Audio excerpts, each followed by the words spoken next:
Welcome to the RWB Porsche Cup, presented by GT Champions. Well, what can I say? It's the Porsche Cup. It's Division 3. It's round 3. It's season 3, season 2, of course. Firstly, I think we need to address the elephant in the room. Everybody, I want to thank you for your support, your kind words, your concern. There was I say minor health condition. At the time it wasn't too minor, but we're all better now and everything's all up and running and we're going. Let's move on.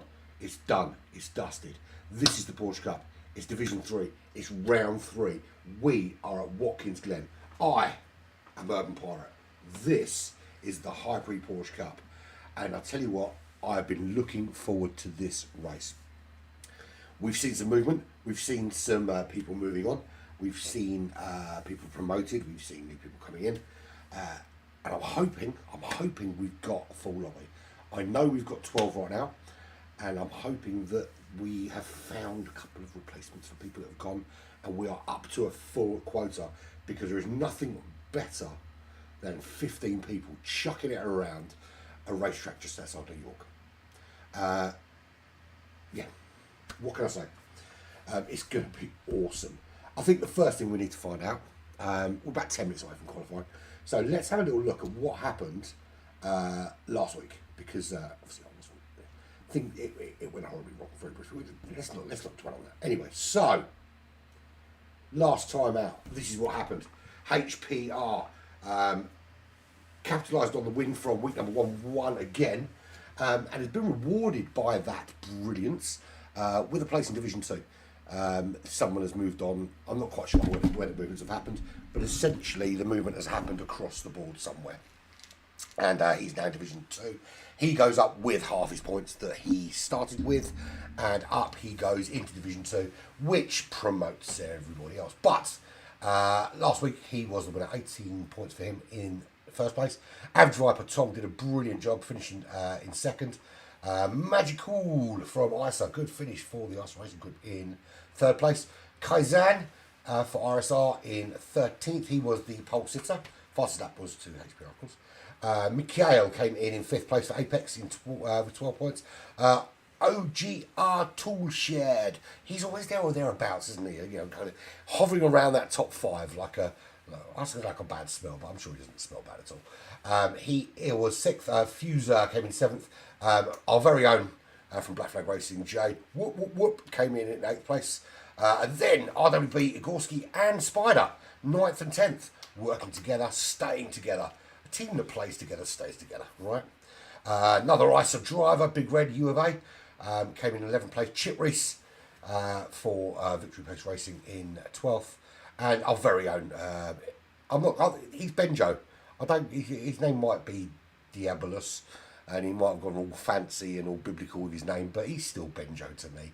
Hannah came in 14th, and Forza Ferrario for Hyperi was unfortunately a DNF. Now, I can tell you this, that both Forza and Average Viper have, in the last 30 minutes, just finished a very cool, actually, I know this because I broadcast it, F1 2022 race in Portugal, which Forza won quite convincingly.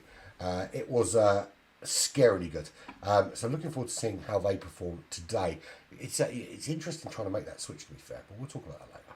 So where does that leave the championship? That's where it leaves it. Well, it doesn't leave it like that because HBR's no longer there. HBR's gone. HBR's up in Division 1. Division 2, sorry.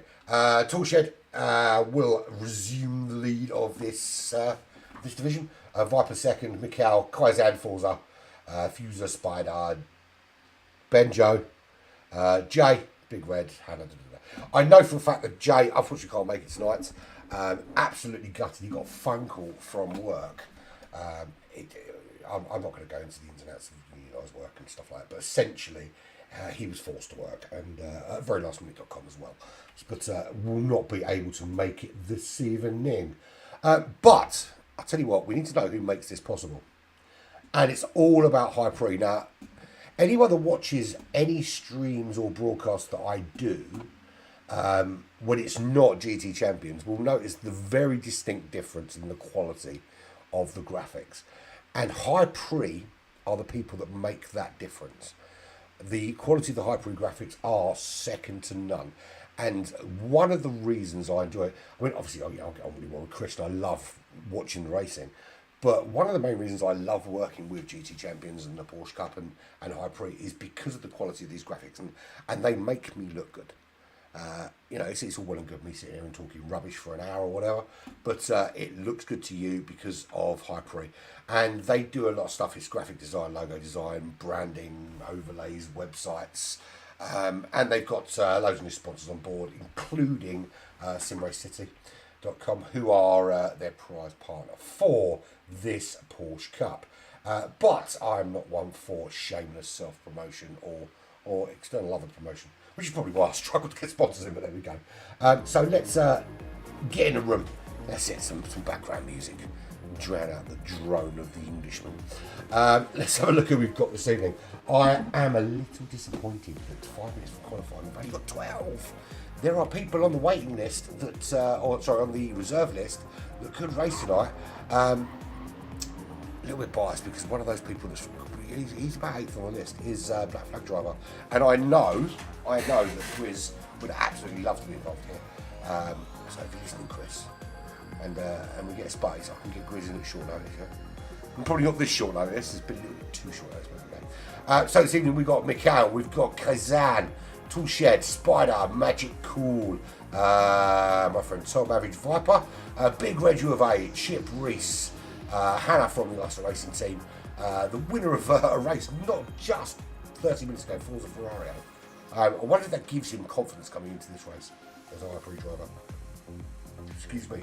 Diabolus, Fuser, and of course I'm in the room as well, but I'm not going to drive today.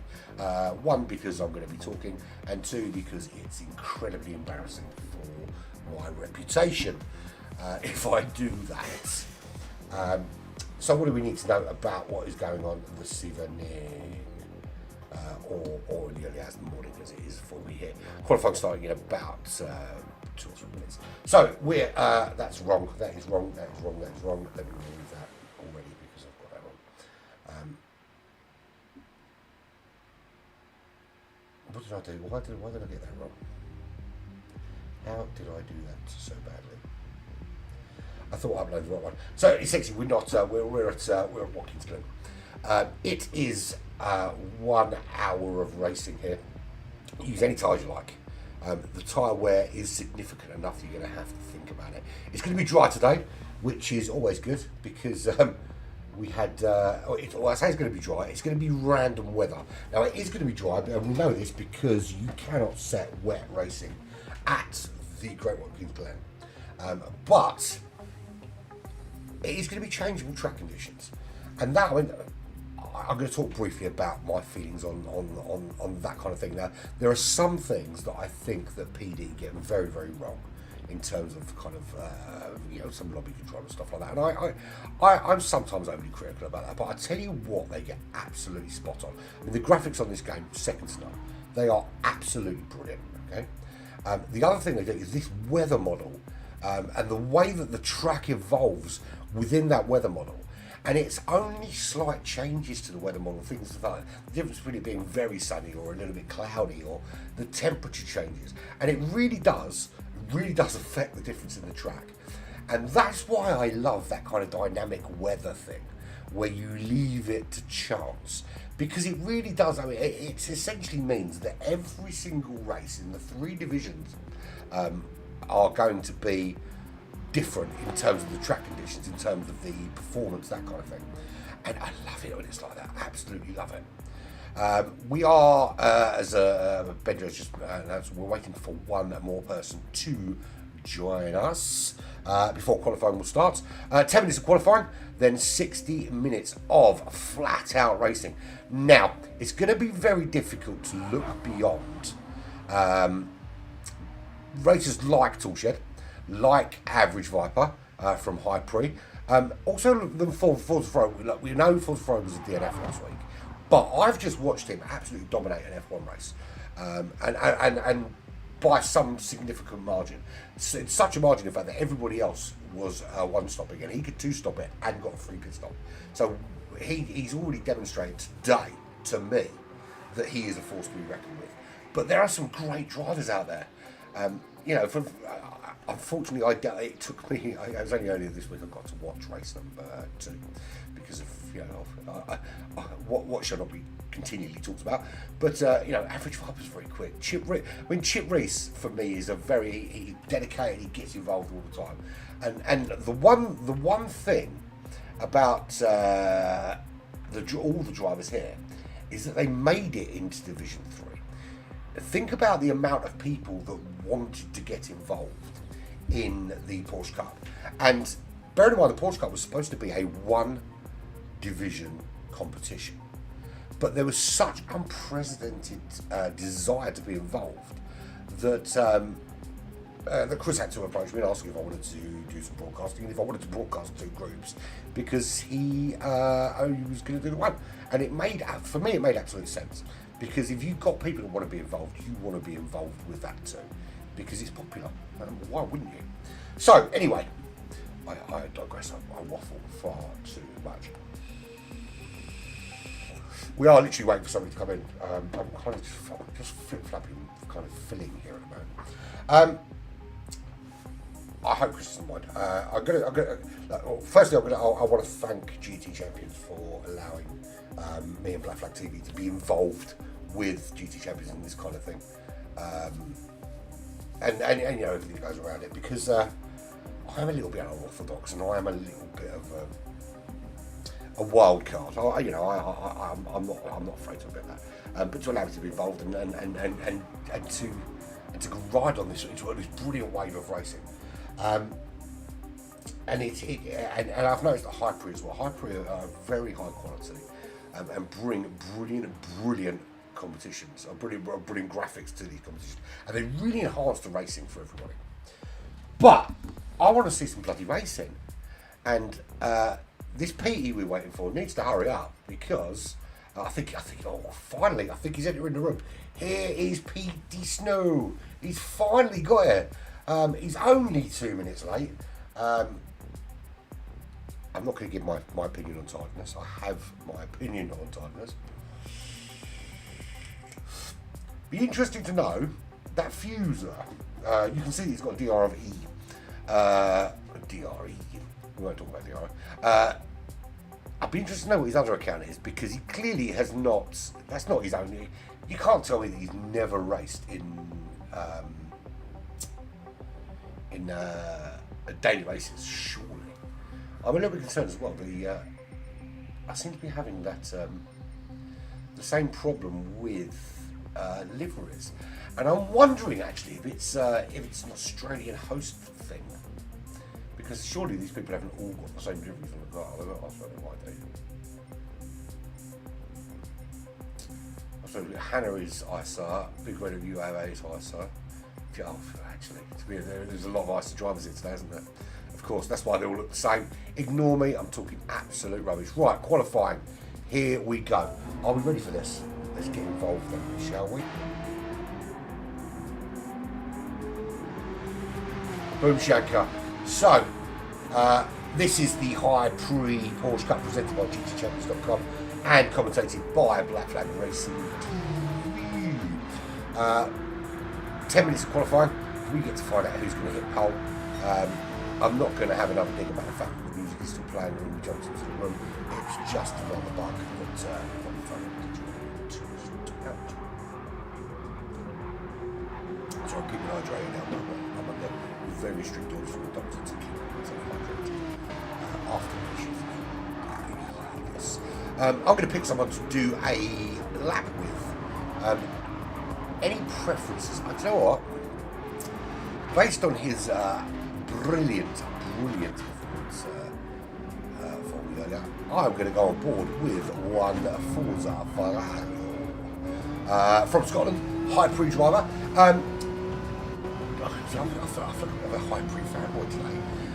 High Prix I found out today, quite interestingly, from one of the other High Prix drivers, which is who remain unnamed. He's a Division 2 driver. I don't know why he's put it there. Let's get someone else on, shall we?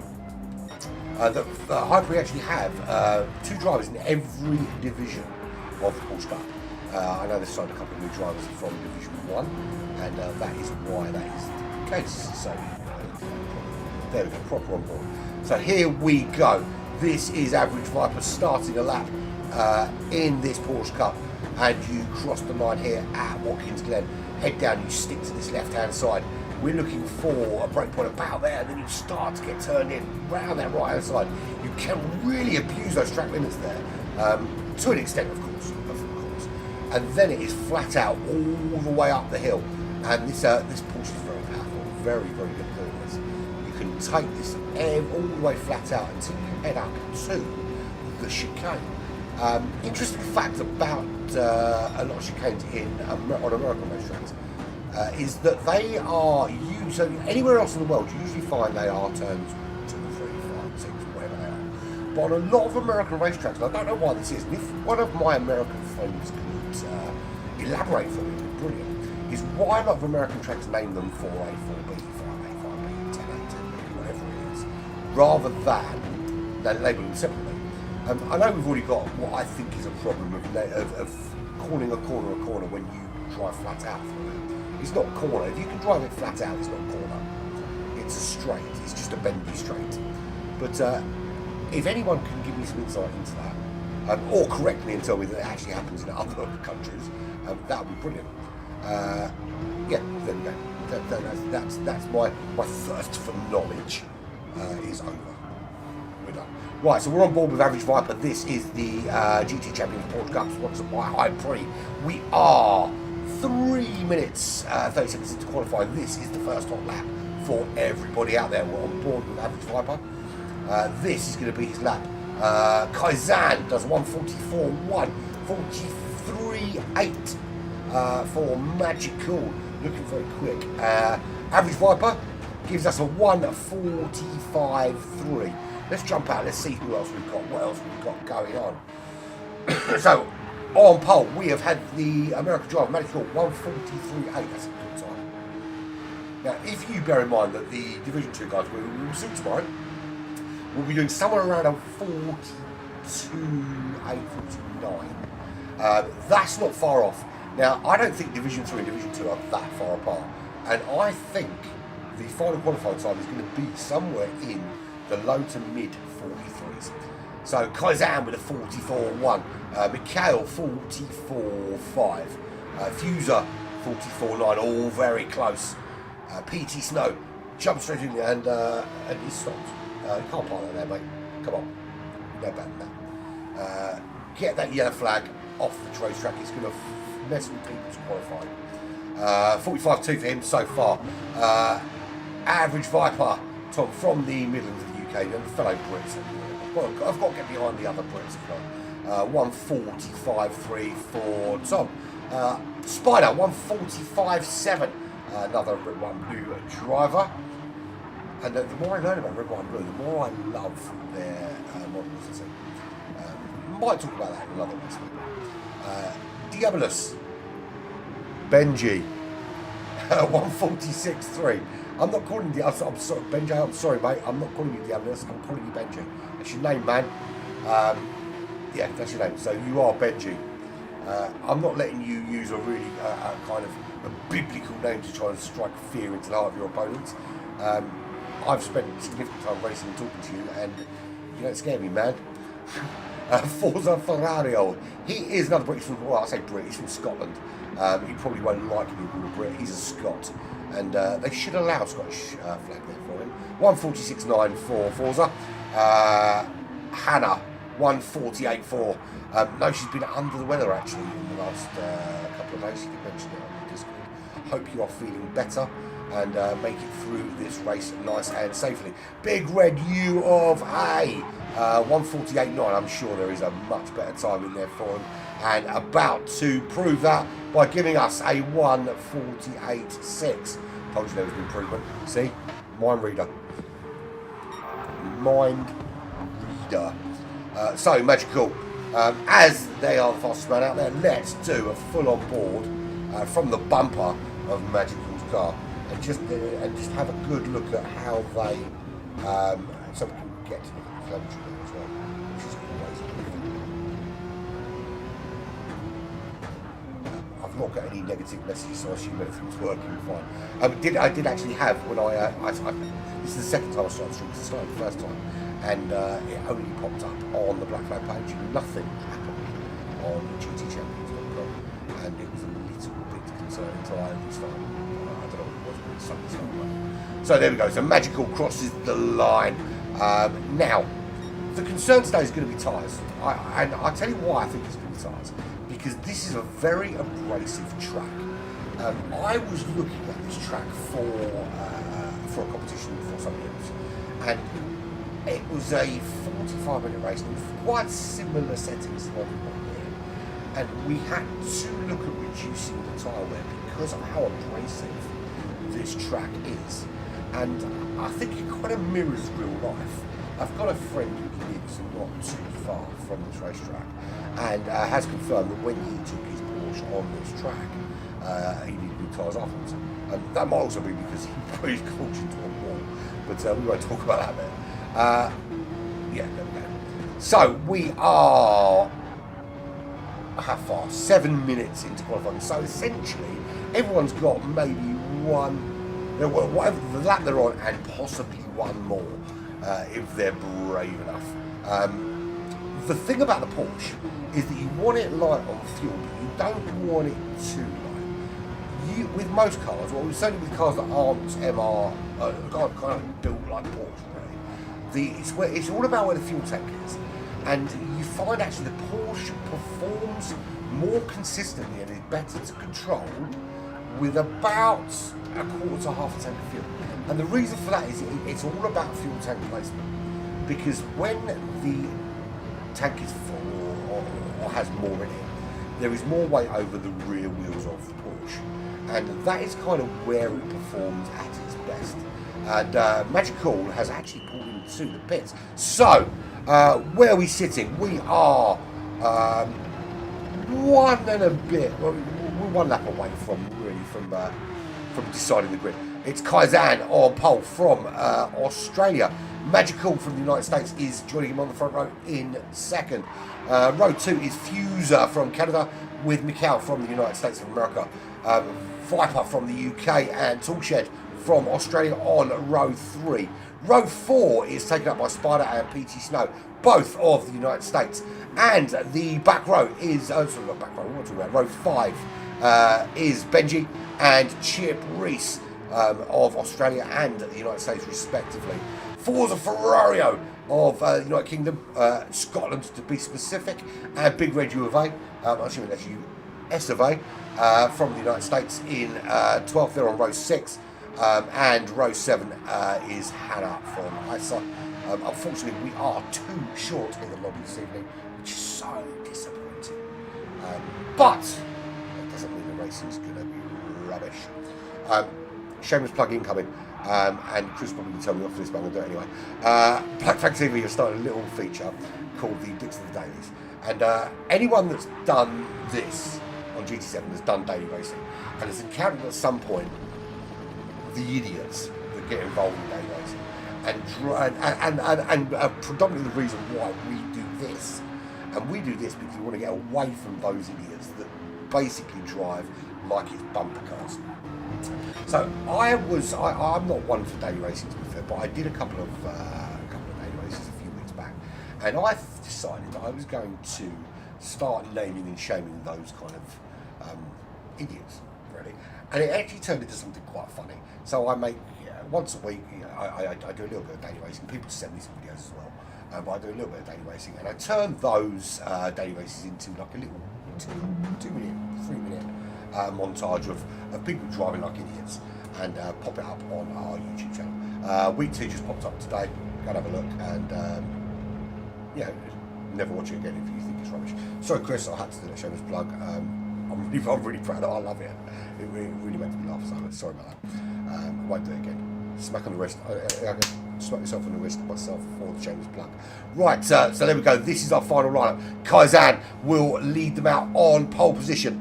Magical from the front row will join him. Mikhail and Fuser on row 2. Toolshed, Average Viper, row 3. Spider and PT Snow on row 4. Row 5 is Chip Reese and Benji. I can't do that, sorry. Forza Ferrario, he's got penalty, won't matter. With Hannah on row 6. Row 7, Big Red at U of A. So Hannah just jumped the gun there and got herself another position. And we are too short. We're missing old man Jay, the black flag driver. A bit disappointed. So I couldn't call in sick for him because apparently you can't do that when you're an adult. you can only call in sick for people when they are your children. But we will be racing very, very shortly. And it has just occurred to me that I've sat down for a 1 hour race and I forgot. I did get the drink out of the fridge, but I left it on the side in the kitchen. So if you will indulge me, I will be back with you in 25 seconds.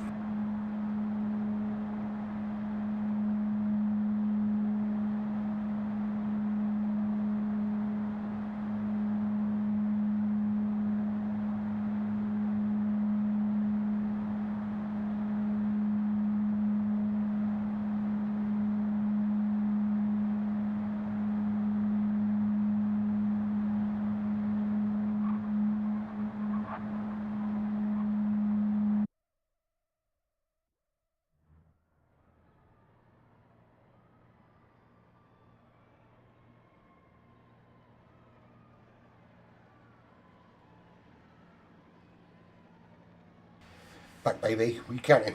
Were you counting? You weren't, were you? Good. Apologies for getting the info lobby wrong. I thought I'd put the right one in. In fact, I did. I'm 99% sure I'd clicked the right button, but clearly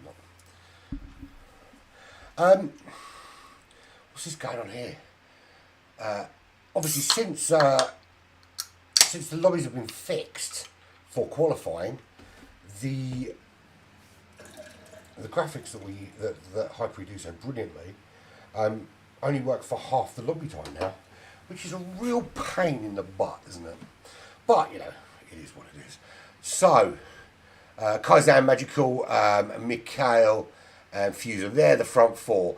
They're the ones we'll be looking at. Now, I'm going to go on board with, I think Petey Snow back in, I think Petey Snow back in 8th. That gives me a really good view of the start. It's one of those tracks where that run down to turn 1 can be a bit tricky, and you kind of want to make sure that it's not a red flag event. And you know, I'll put my hands up. I think in race number 1, it was a red flag on turn 1, and I probably should have spotted it. And certainly now, you know, I think the rules have been made pretty clear that it's you know, as a broadcaster, I've got the biggest overview of everybody else, so it probably should be down to me to call it. So that is what I'm going to do. I don't want to call a red flag. Who does? Who wants to call a red flag? Nobody. But if it's necessary, I will do. Because we don't want people's races to get ruined in turn 1 because it all goes horribly, horribly wrong. We're unfortunately missing a few people, which is a bit gutting. But, yeah, 13 runners is what it is. And it's become acutely aware to me, right? And nobody ever points it out, that often I drift off and start talking about utter rubbish. This probably means less to most of the people watching this, being that you're based more internationally than my usual crowd. But I went into a 15-minute rant about the London Mayor and his expansion of ULEZ, which is an ultra low. It's a green initiative. It's not a green initiative. It's basically a way of making money. In London, it's pretty much.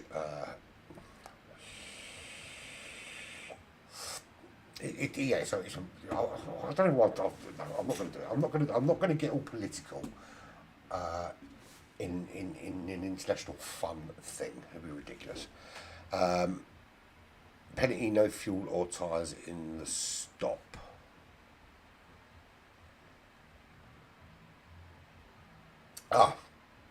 He's got penalties, so he's got to stop on that one.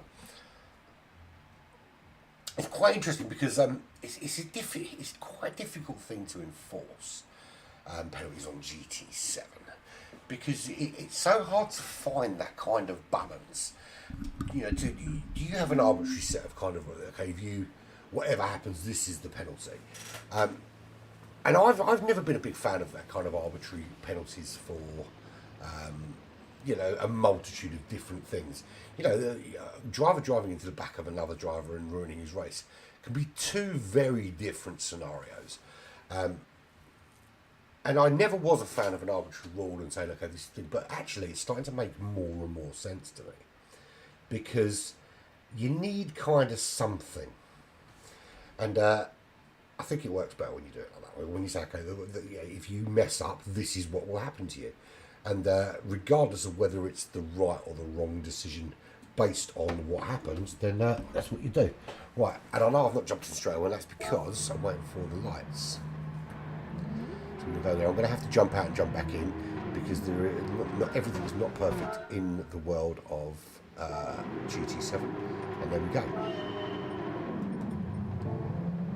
Boomshanker. That's what I do. You can go and jump in just before the race. So here we go. We are heading down to turn 1, and I wanted to go on board with Benjo's in 8th there. Everyone through. Oh, there was a little spin at the back there, but everyone pretty much through cleanly. That's what we like to see. Who was it that had that big spin? That looks to me to be Big Red U of A. Big Red U of A going slowly. Hannah also going slowly, already dropping well off the pace. So we've had 2 casualties in turn 1. That is not really a coming together casualty. That is just a casualty of war, really. And there we've got a nice big splattering of cars in that midfield. Kaizan, however, benefiting from the... Not carnage. Carnage is the wrong word, because no one came together there. But the close racing behind has given Kaizan that little bit of a gap, a little bit of impetus. Just needed to open up and give themselves a little bit of room. So there is Kaizan, 2.1 seconds clear now. Toolshed getting involved in that action, as is Mikel. They will want, as the top 3, to try and give themselves as much distance as possible from the chasing midfield back.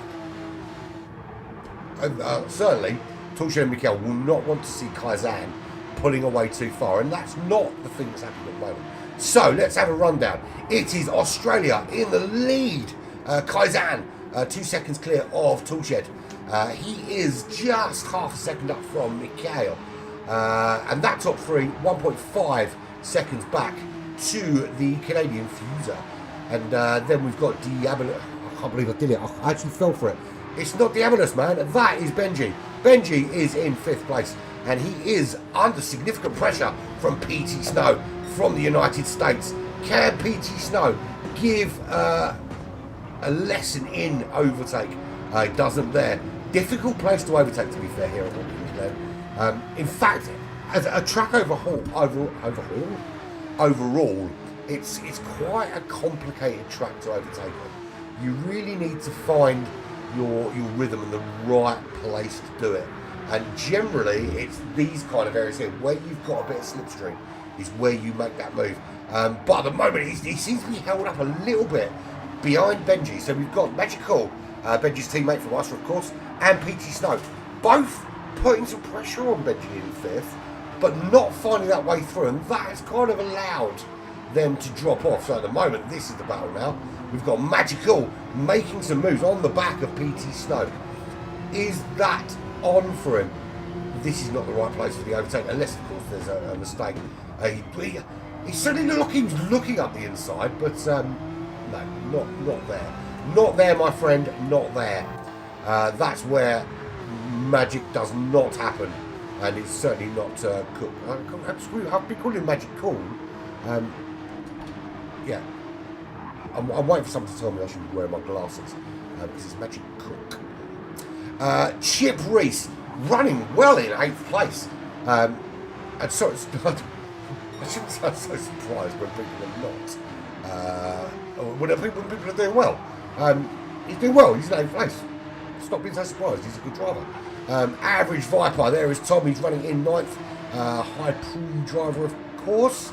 And he's currently sitting in the top 3 in the championship. So we'll want to kind of improve that position if he can. There is Spider, red, white, and blue racing. It's funny that it should be immediately obvious to me, looking at the cars, what the RWB stands for. But it wasn't until I realised they were called red, white, and blue that I kind of got it. But I do now. In some things I'm on it, and others I'm not necessarily quite so astute, shall we say. There is Hannah from Ice Racing Team. 6.9 seconds back from Spider. Big Red U of A is closing that gap a little bit on Hannah. Forza has clearly had a problem somewhere because is now 14 seconds back, despite being much further up early on. I'm going to ask the question, if it's that transition between driving in 2 very different simulated racing things in such a short period of time, because at some point between now and the end of the race, I will make a mistake in the controls, and I just have the controls for spectating. I can only imagine what it's like when you're driving. I don't drive F1, but purely because I crashed. Because you can break your car in and I crashed it. But Kazan, 4.7 seconds clear. So HPR, as we know, has been dominating this division.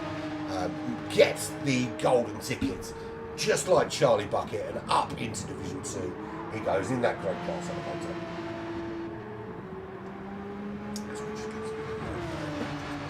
elevator. Kazan is kind of following HPR in that ilk, and starting to show some significant pace. Fastest lap so far, 1:43.9. That's a good pace, actually, really good pace for this stage of the race. Now, in terms of race strategy, it's kind of mixed bag, because there are, very much like Road Atlanta was, there are 2 kind of different options. Whether you go for a 1-stop or a 2-stop. And I think your pace really dictates how you decide to do that. Now, I certainly think without question, I think Division 1, Division 2 are generally going to be 1-stop. But there is a strategy here where you only run soft tyres and you go flat out and you do a 2-stopper. Now, at the moment, with Kaizen going as quickly as they are, and I'm not going to reveal what their tyre strategy is, could do something similar to that. But I think it's down to how well you can look after fuel even when you are going flat out, because the biggest problem with pitting in GT7 is, and Magic Cook, we have lost Magic Cook, and I stop calling him Magic Cook. There's nothing cool about that. Magic Cook has had, and that is a disconnection, and that is a big. He is. I can tell you right now. Shouldn't get into the minds of what drivers are thinking. I'll tell you now, he is punching his steering wheel, because that's exactly what I would be doing right now, because he was running really well. He was in a really good position, and this was going to be a good race for Magic Cook. But unfortunately, disconnection has ensued. Now, that does lead me to wonder if there's a way that PD can arrange these lobbies so that you can come back.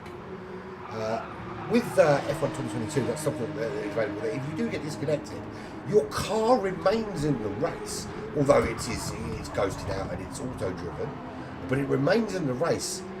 So you can actually rehabilitate.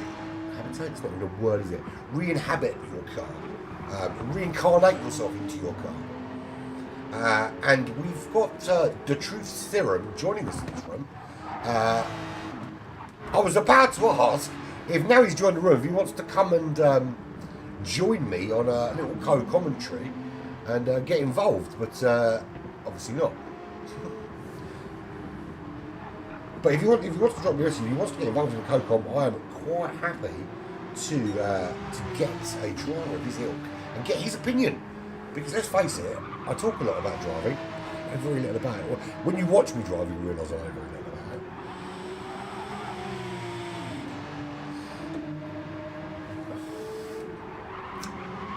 it. Okay, so let's have a full rundown. Let's go from the back of the pack. So, Forza Ferrari not having the best of days in this 911, and that is not part of the racetrack. That's grass. He's 11 seconds behind Hannah from the RWB Racing team, who is already 5.4 seconds off the back of Big Red U of A, and he himself is 12 and a half seconds from the back of Spider, RWB driver, of course. And then we're into the top 8. That's PT Snow of the United States, 1.2 seconds clear of Spider, and just 6/10 behind Chip Reese. Good to see Chip Reese running in that midfield. Really is. Speaking as a fellow back like that. And I mean, that of course. Benji up into top 6 is a good position to be in. Average Viper, he's got himself into that top 5. So we've now got some high pre getting involved in the top end, in the business end of things.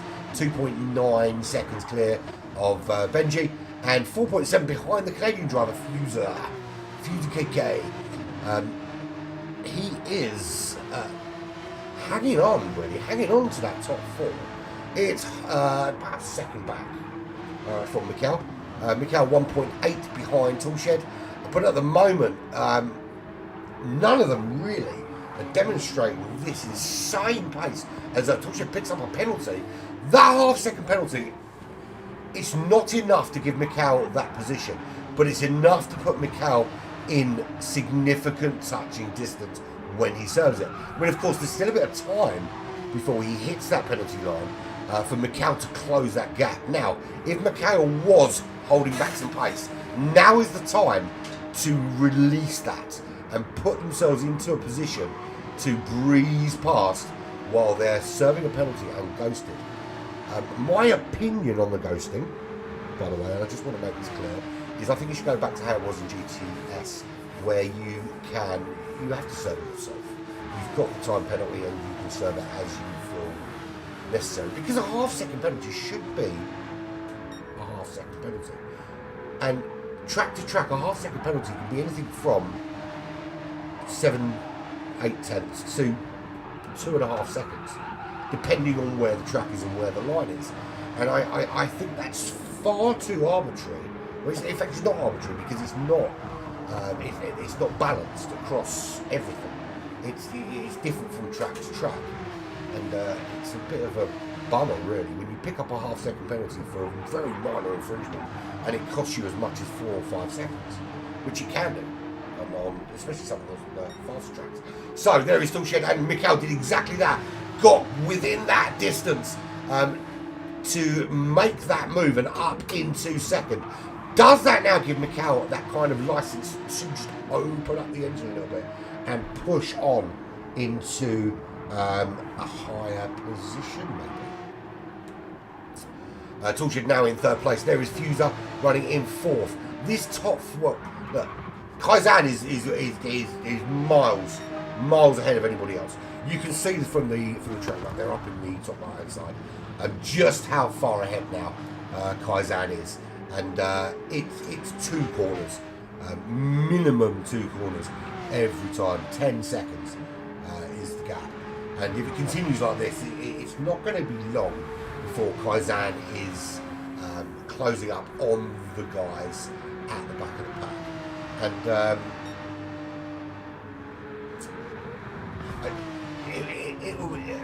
look, I don't want anyone to leave Division 2, of course don't, or to leave Division 1, but if spaces arise, Kaizan absolutely deserves to move up. That kind of pace is insane. There is Mikkel. There's Mikkel, Toolshed, and Fuser. They're fighting it out for 2nd, 3rd, and 4th. So it's a 3-way battle for the top 3 here between these guys, and we can see just how close they are. And it is a real good battle between these as well. There is it's going to be very friendly. There's not going to be any kind of banter, but not any kind of shenanigans, you can say. But every single one of them will hope for a little bit of luck from the guy in front, without question. Guy or girl, of course. Average Viper, in that kind of already that no man's land that you kind of find when the racing gets as it does, and it's kind of already settled into a rhythm, which you on racetracks that are quite pricey, you have to look after your tyres. There is that kind of rhythm that you have to get into, and he's found that kind of rhythm. But what happens is that everybody kind of slows up and slows down and doesn't really push, and it's giving him a little bit of a kind of clear air. So he doesn't have to worry too much. He knows that he's 10 seconds off the top 4. And he'll know that, and he'll know that trying to close that down at this point in the race is futile. Wait for the pit stop, see what happens. But he's also 2.7 seconds ahead of Benjo. Although, Benjo is under a little bit of pressure from PT Snow. It's Benjo versus PT Snow. Australian versus American. It is ISA versus... I was confident when I started that sentence that I knew what team P was in, and then it occurred to me very quickly that I didn't have a clue. RWB Racing. Yeah, so that went horribly wrong very quickly. Do research, folks. And little bit wide, and that lets PT Snow through. That lets Spider through. And Benjo drops down to 8th place. There is another yellow flag. That is because of Fuser. Fuser is facing the wall. How is it? Is he getting back involved? We're seeing Big Red come round. Can we see what happens here? Fuser is back up and running. But yeah, so Fuser facing the wall, and that is a bit of a devastating blow because Fuser was up there in that top 4. And vying for a top 3 position. And what that means now is that the top 3 have a significant guard. It is kind of all about them, and they can certainly relax. I think Mikel and Touche are going to have their little battle. I think we're 15 minutes into the race, and I think they're going to both resign themselves to the fact that Kaizan is on top of this. Kaizan's got this. And they'll know that, and they'll be doing their own thing. Tom, Average Viper, again, that gap's closed a little bit. Now PT Snow has been released, and clearly we can see that PT Snow was held up behind Benjo. But now he's found his way through, and that's what I said, it's very difficult to overtake here. You need a mistake, you need to slide, you need someone to go wide. That's how you get past people. But PT Snow has now found that way through, and started to show some real pace there.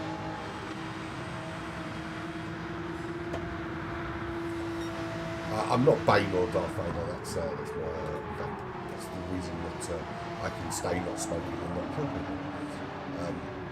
But rest assured that if that gets banned in this country and I still not smoking, and you don't hear from me again, the next time he'll probably be on the news.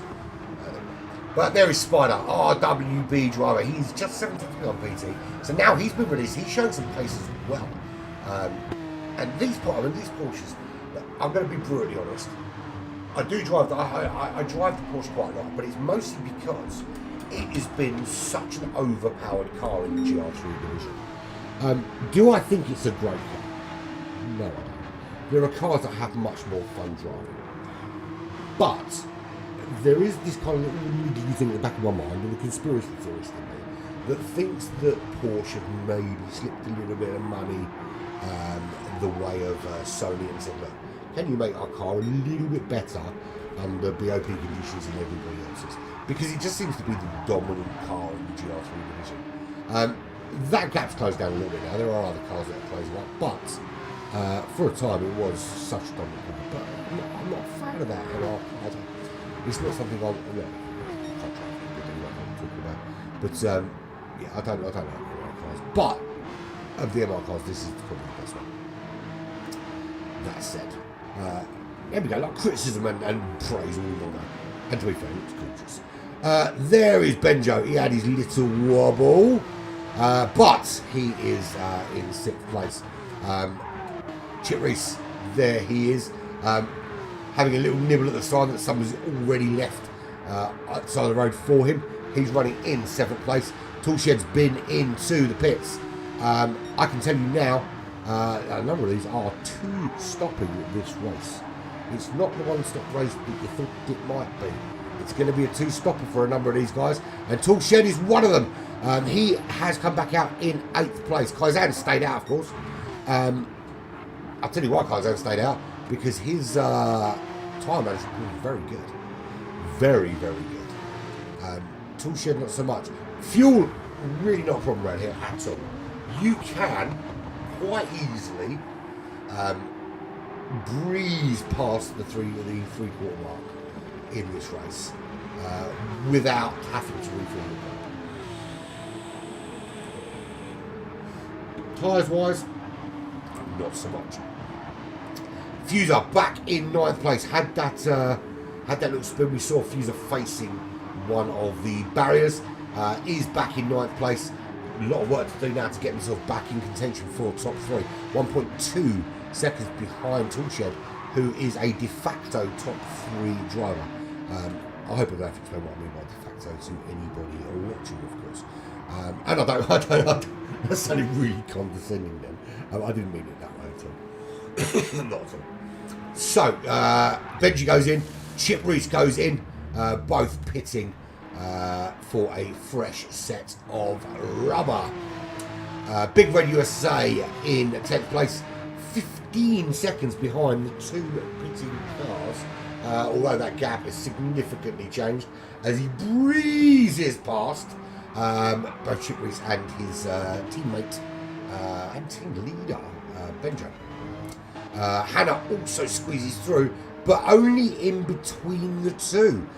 So Chip Reese comes out in 9th, Hannah just behind in 10th place.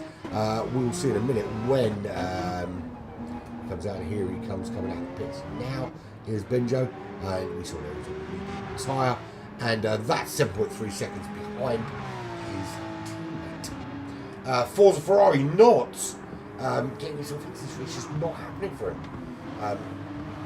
Unusual for me to see Forza there, because not an hour ago, well actually an hour and a half ago, I was crowning this guy the winner of a Formula 1 race at Portugal, and now it's all changed. 12th place here, and it didn't start well, and it just hasn't really improved since. But it's a long race, anything can happen. Is all bloody control, sorry.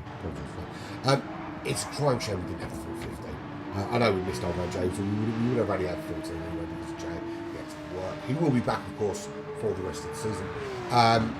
But if there are people looking, it would be nice if we could draft. Even if we could draft reserves in just to cover, just for the one race. I mean, if I was a reserve, I'd be like, yeah, I'll do it. Why not? It'll be fun. Have a blast. Come to the coast, have a few lives.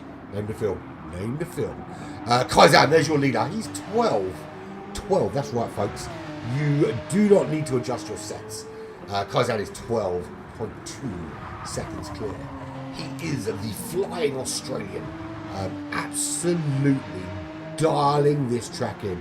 This car and track combo suits him very well. Absolutely bang on it. 1:43.9 fastest lap. Has settled into a kind of pattern of low to mid 45s, and that's fine. That's doing very, very well. Mikkel settled into a very good rhythm in 2nd place.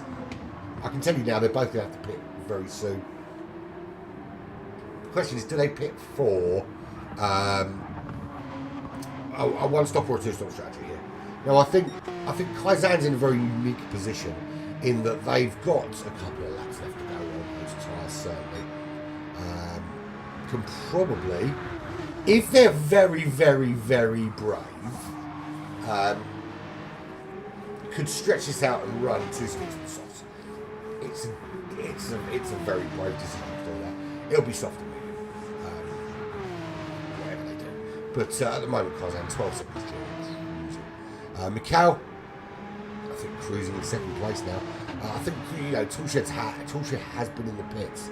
I can tell you now that I think Toolshed's on a different strategy than the rest of the front three, than the other two in the front three, should I say.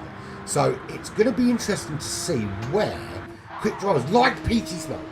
Now, PT Snow's coming to this race held up for so much time behind Benjo, but since he's been released, my God, how quick has he been? The pace has really been quite phenomenal. And you can see consistently it's getting better and better and better. Spider under pressure from Toolshed. Is Toolshed going to be able to make that move though? Through the chicane. It's always a dangerous place to try and make a move there. But as I said, it's such a hard track to overtake. I think when you have tracks like this that are so hard to overtake, it makes this competition racing so much more exciting. And that move from Toolshed there, phenomenal move. Just showed, I mean, that pace as well. That lap was a 1:44.4 their previous lap. Fastest lap of the race. Let's put that into comparison. The PT Snow, who's currently ahead, is almost 2 seconds slower than Toolshed. That is significant. It's a second a lap quicker than Miguel, who's running in second place, and he's now just peeling off into the pits. Now, was that enough over that line not to get a penalty? That is a big question. It's so easy.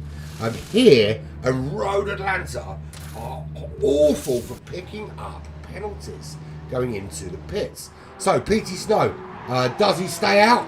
Yes, he does. He stays out. Toolshed, of course, will stay out because he's already pit. So Toolshed back up into the top three. This time it's PT Snow between him and Kaizan. Mikhail comes out in 6th.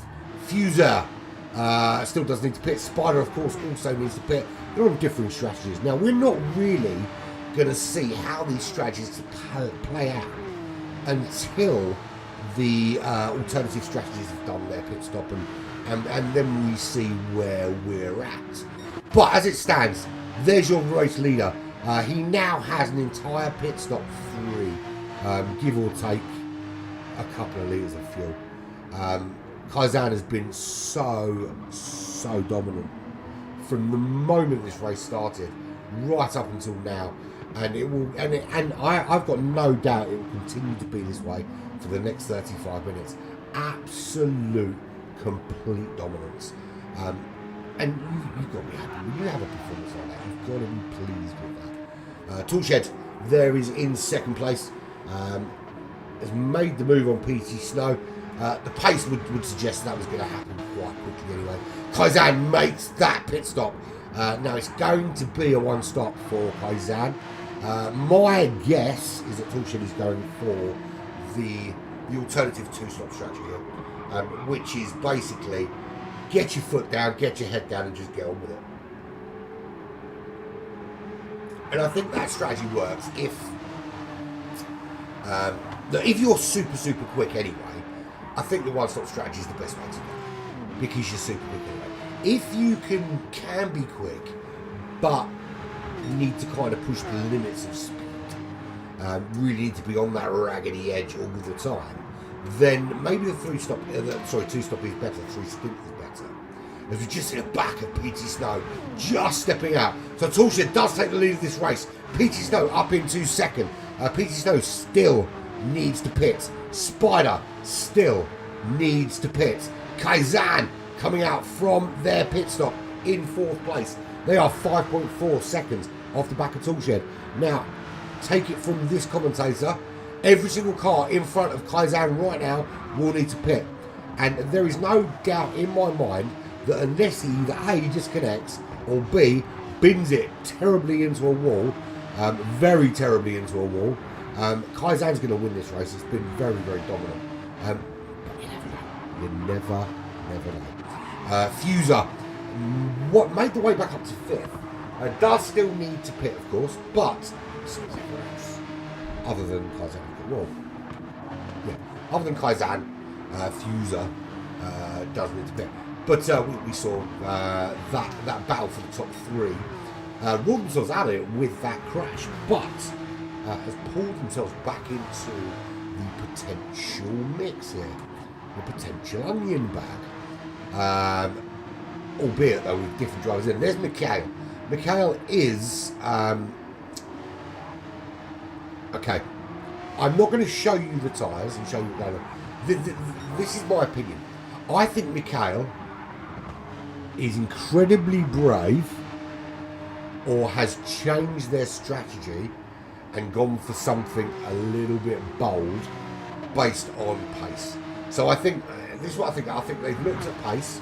They've looked at how quick it's been. It's been quicker maybe than they've expected. Although there is a yellow flag up ahead. And who is that for?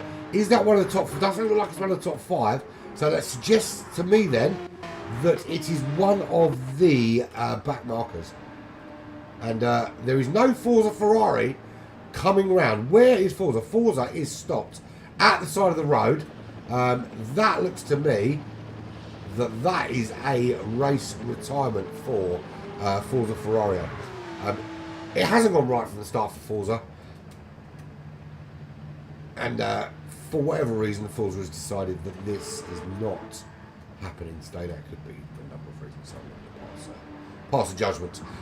So Toolshed in the lead, 5.6 seconds from PT Snow, who is under a bit of pressure from Spider, who themselves is feeling the pressure from Kaizen already. And we know how quick Kaizen is. Fuser up to 5th place, 3 seconds behind, but has Mikhail, who is on another different strategy, putting some pressure on. Mikhail makes that move up into 5th place and makes it look very, very easy.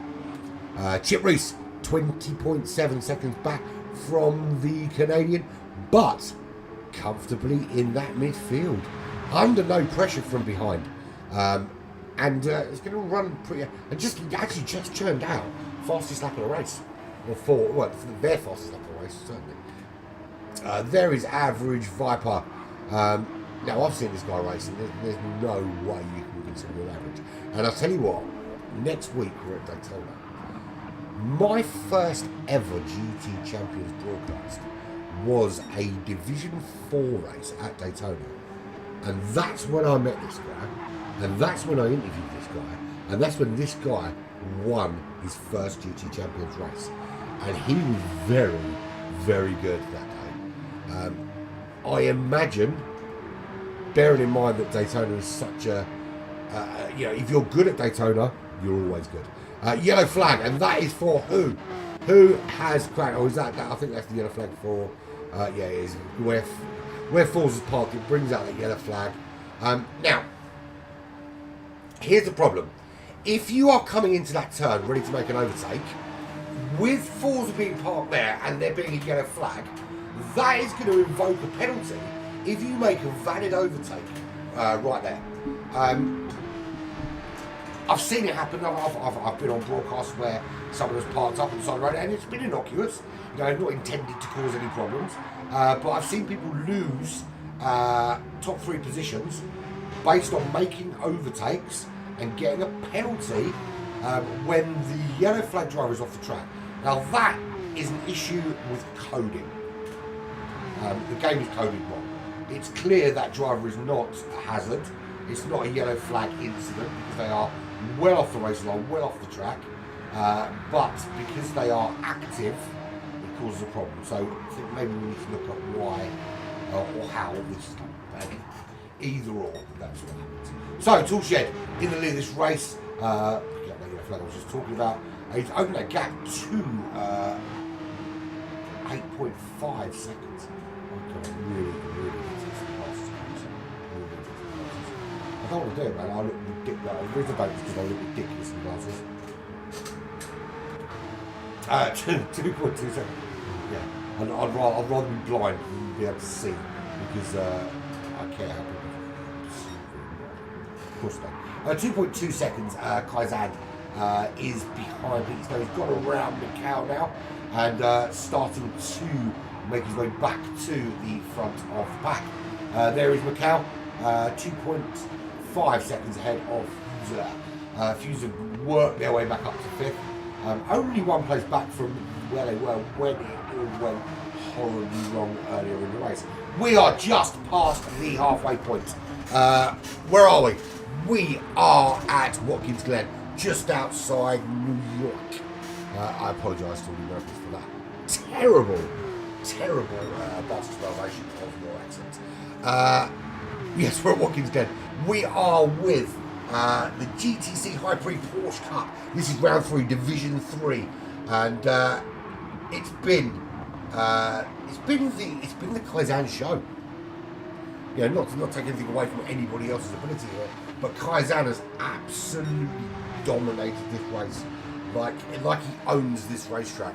It's been a big display of dominance. Fuser in 5th place was running in that top 4. Now I thought actually he was going to bring to the pits then. He's not far off being in their pit window though, so that's something they need to consider very soon. We've not seen a huge amount of overtakes this race.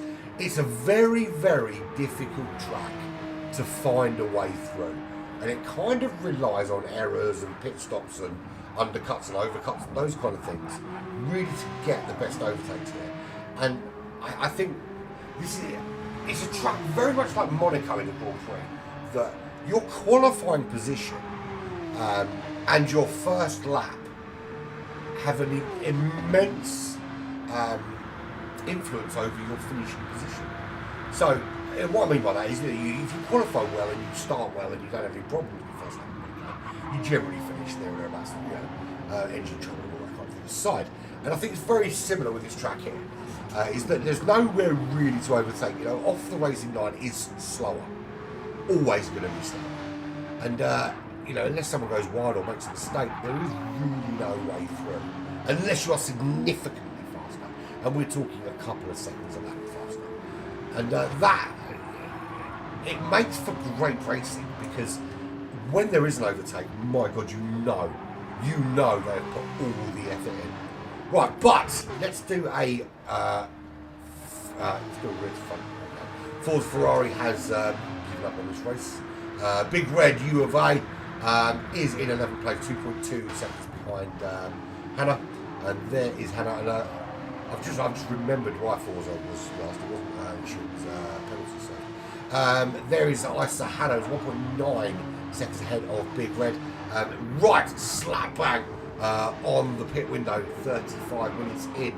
There is Benjo, 3.3 seconds clear of Hannah, is on their second stint. Average Viper, 31 seconds up on their second stint, as we see Fuser going into the pits for their first pit stop. 6.1 seconds on the road. There is Chip Reese, and already making the position on Fuser. Chip Reese is running on, I think, a 2-stop strategy here. But don't hold me to that, because I'm often wrong about these things. 9.3 seconds is the gap to Spider, who is 13.5 seconds behind PT Snow. PT Snow showed some significant pace here, actually. Came late, made everyone a little bit late, so, you know, we all go, oh, it's always one. But hasn't been slow at anything since, and is currently running in that top 4. Will be pitting at the end of this lap, without question, unless they are intending on wrapping their car around a tree, or a bench, or a wall, or a marshal station, or some gravel. Kaizen is currently running in 3rd. They are on stint number 2. They are chasing down Mikhail now. Mikhail, who is just 0.7 of a second clear, and was behind Mikhail for so long. Toolshed in for second stop, and I said this was going to be a 2-stop strategy for Toolshed, and I think this is bang on right for Toolshed, actually. I think this is a good strategy. Toolshed can be very quick, and had a very solid pace on those soft compound tyres, and has opted to go soft. It's no secret now, you know, the 2-stopping, they're going soft. If they stop late and they're going soft, medium or whatever. But so Toolshed will come out in 3rd place. PT Snow's in, Spider's in, Chip Reese stays out. Well, Chip Reese in the top 3, and I'll tell you what, I am absolutely rooting for Chip Reese here. Don't do that, man. Come on, get it back on the track. Chip Reese is actually going to come into the pits on the next lap, but rooting for them to finish quite high. So it's Mikhail leading from Kaizen by 1.5 seconds. 25 seconds back to Chip Reese, who'll be pitting on this lap. 2.7 back to Toolshed. Now, this is the interesting thing. We know that Kaizen's one stop in this race. Anyone that's watching this race knows if you're going to be one stop in it, it's going to be soft medium or medium. We know that Toolshed has 2 stops this race, so we know without revealing too much information, it's soft. How much more time has Toolshed got in those soft tyres than Kaizen has got in those mediums? And also, and nothing against anybody else, I don't think anyone's going to beat Kaizen today. Mikhail is going to have to stop again. How much pace is Mikhail going to have? How much time is Mikhail going to lose trying to defend from Kaizen? Personally, for me, I think you just, if you know you can't make it to the end of this race, and you've got someone as quick as Kaizen chasing you down, wasting tyres and fuel, trying to slow them down and let the people behind get closer is a bad strategy. I think your best bet is to go as far as you can, as long as you can, while you're being hunted down. And then when you get caught, put into the pits, do your second pit stop, get out, and then you haven't wasted too much fuel, you haven't wasted too much tyres, you haven't wasted too much energy trying to defend the undefendable. And I think really Kaizen is undefendable. He's so quick. So quick. I mean, in comparison, it's a 1:43.9 is Kaizen's quickest lap. 44.0 for Mikhail, which is only a tenth slower, but the difference is Kaizen was on a 1 stop and Mikhail on a 2 stop. And then we look at Toolshed. Toolshed, a little bit slower, 45 minutes. Chip Reese, 45 minutes. Oh, and there's a spin from Chip Reese into the wall, back on the track. Let's say about that time. Can't do that, man. Can't reset the track like that. Just not right. PT Snow, 22 seconds back from Chip Reese, but not for long, because here comes Fuser. Fuser is on this. Really wants some of PT Snow right now, and it's Canadian versus American, and this battle is raging. It looks like Fuser was going to breeze past PT Snow, and PT Snow just holding him off. For how long are they going to be able to do that? Interesting strategies from both drivers, to be fair. Spider running in 8th place, 15 seconds clear of Benjo from Australia, and he is under a bit of pressure from his teammate Big Red. Big Red. And that battle is going to be, that's not just about position, that's about pride within the racing team. They will not, this is no team event, this is man against woman against machine. It's not man against man, it's person against person. And Benji just under the pressure, just a little bit wide there, and Big Red through up into 9th place. Benji drops to 10th. Gap to Hannah is 54 seconds, and Forza is now out of the room. Had enough, couldn't, and I don't know if that was a transition between coming from F1 to this, or I think serving a penalty early on really kind of puts you out of sync. It's difficult to race in those conditions. But Mikhail still in the lead, 1.2 seconds clear of Kaizen. How long can they hold them off?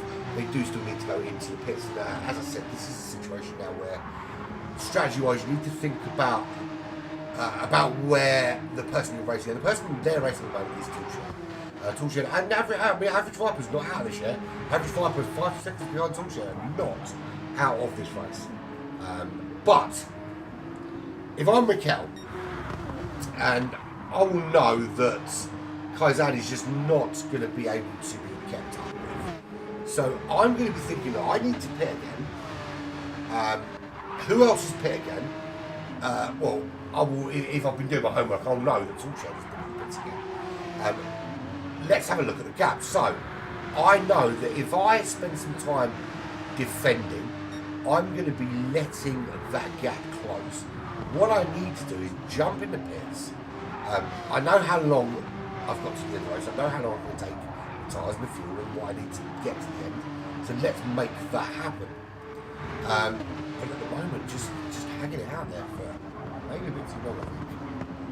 I think Mikel is shooing for a second place if the pit stop is taken now, while the gap is still 29 and 30 seconds.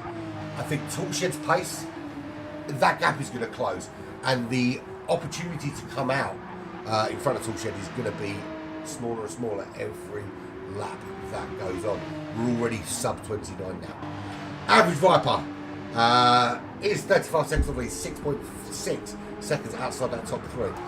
Do not count this guy out from a top three position. He's a good racer, he's got good pace, and doesn't matter what strategy they're on in comparison, there is a distinct possibility of a top three for Viper, and he will not let that go. 16 seconds clear of this battle between PT Snow, Fuser, and soon to be Spider. That's a three-way battle for 5th place at the moment, and I think that's going to rage on. And no offense to them, I don't think they're going to be involved in that battle for the top three. I think there might be a potential, if things go wrong for one of those in the top three now, and Viper does nick it, there's a potential maybe for a top four, or if Viper doesn't pull it off, I think Viper will be nice and consistent. Then we look around 8th place. There is Big Red running 21 seconds back since making the move around Benjo. The gap has opened up to 5.1 seconds from Benjo, and Benjo now under significant pressure from Chip Reese, and Chip Reese having a little look. Can they throw this round the outside? Going for the little, I thought they were going to go for that little kind of undercut switcheroo, but it's so difficult to do here. But again, you can see how much faster Chip Reese is coming out of the corners. They've got so much better traction. They've got so much more speed going in, so much better traction coming out. But there's just nowhere to go. It's a narrow track. There's nowhere really to make that move, and you have to keep backing off, and it makes it so difficult to make that overtake. And all credit to Benji, that man defends like a demon. Big Red into the pits. That promotes everybody.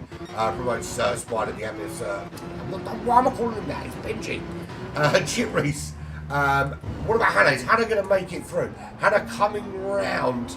I think Hannah's a little bit too far off. Running in at 11th place. Such a shame that 15-man lobby is down to 11. And we don't have car retirements. We started, but we lost. I mean, to be fair, we lost the front runner early on to a big disconnection, and Forza was having what went from a great day earlier to a terrible day here. But Hannah holding out there, 55 seconds behind Big Red. U of A.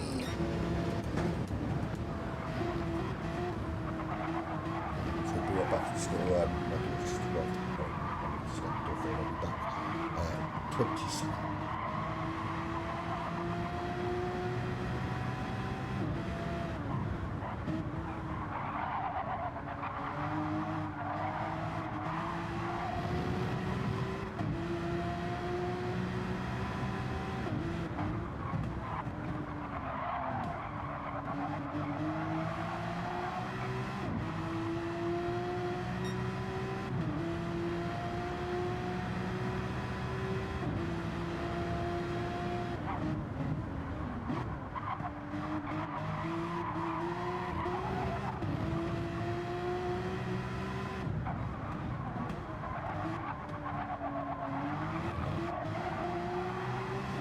Sorry about that.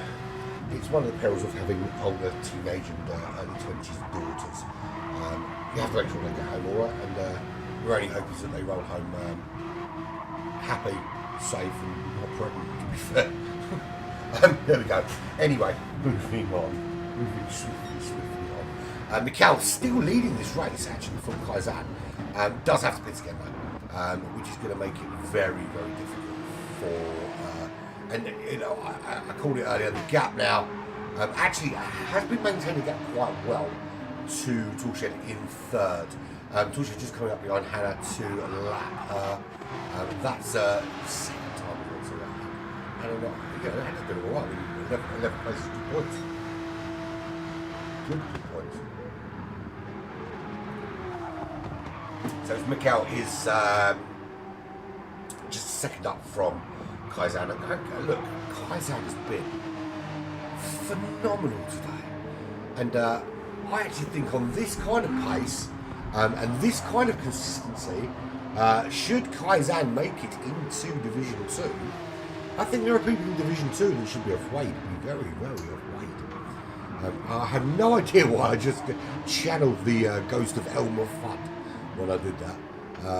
But I'm going to show the age of my audience now by who does and does not recognise Elmer Fudd. Toolshed in third place, 26.7 seconds. And there are 2 Australians. Again, not so surprised. No. 2 Australians in the top 3. Doing very, very well as well in the top 3. Kaizan and Toolshed. 26 seconds is the gap between those 2 though. 10 seconds to get back to Average Viper. Now we thought I thought Average Viper might close down on that top 3. The gap opening up a bit, but at the moment comfortably ahead of PT Snow by 10 seconds. But bearing in mind we've got 10 minutes left, so we're looking at about 6, maybe 7 laps. Depending on pace, 6 or 7 laps remaining. There is time, based on pace, for PT Snow to potentially steal top 4. It's going to take big, massive danglies to put that kind of, to push that hard. Because, you know, it's going to come a stage where the tyres are going to not quite give you what you need. And hitting them all like that is not going to help, to be brutally honest. But he does keep going, and we'll see how that goes. I mean, that damage is not going to make it easy. But it's still certainly possible. So, Fuser can still catch PT as well. So that's the other thing, is PT has got to concentrate on, can they catch Viper? They know there's time to do it. But they've also got to consider that there is a driver behind, a Canadian driver, chasing them down. Now, they are currently in what I like to call the American sandwich. And I'm aware that the sandwich is the filling. You don't have to tell me that, but it's much cooler when you say it that way. We've got PT Snow and Fuser sandwiching. And Spider sandwiching Fuser. And there's not much between them either side. They're closing down either way. So Fuser closing on PT, Spider closing on Fuser, and soon he's going to be a filling in an American sandwich. And what has the Canadian got to combat that? As Mikhail into the pits for the last 10 minutes of this race. Now, I thought it was too late. I thought it should have been earlier. Here's why I think it should have been earlier. If you're going to do a 2-stopper here, you do 20 minutes, 2 stints. Because if you do lose track position, which may well happen now, or does he? Does Mikhail get out? Am I about to be told to shut the hell up? No, I don't. So Toolshed gets through, and quite some way. So here's the problem, right? And this is a really good demonstration, actually, as to why. Oh, hang on. No, Toolshed isn't out yet. Toolshed isn't safe yet. Now he is. Okay. Right. So here's the problem. So 7 seconds is the gap. Now there's only 10 minutes. There's 8 minutes left, which essentially is 5, at the most 5 minutes. Right. Now you can't tell me that these guys haven't practiced this and run scenarios. If you do your 2-stopper on 20 minutes, and you lose out, like Mikhail has there, lose out to a guy on the same strategy, and gets ahead of you, you give yourself 20 minutes, 10, 12 laps to catch them. If you do the same 2-stop strategy, but give yourself only 4 or 5 laps to do it, you significantly reduce your chance of catching. And you've got to consider as well, Mikel has got back markers now to contend with. So, yes, he's going to breeze past out of here. Not going to be a problem. But the gap is 6.5 seconds. So, realistically, if you want to be passing at this stage, you need to be taking 2 seconds a lap to give yourself a couple of laps for the pass. And I think it's just a little bit insurmountable at this stage. Look, listen, if Mikel pulls this off, I will applaud loudly. I will applaud so loudly that the people asleep in my house at 1 o'clock. Not all of them. I have teenagers that don't sleep ever, but the people that are asleep in my house, including my dog and the rabbit and my missus, will probably wake up for how loudly I will applaud it if he catches them. But I think, for me, I think he left it a little bit too late. I think he's been quick. I think he's been a phenomenal driver. I think strategy's slightly off today, though. But I'll tell you, man, who hasn't got his strategy off, it didn't really matter what strategy he had. He was so quick. And there he is, 27 seconds clear of the pack.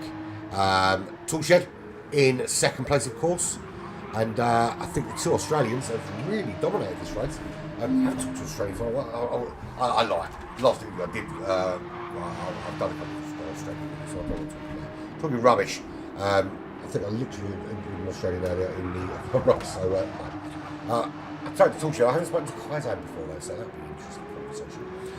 Mikel, third place. Average Viper is in 4th position, 8.6 seconds back from that front 3. I think with Mikel being on very, very fresh tyres, and Viper actually is going through the next moment. Now, I'll tell you what,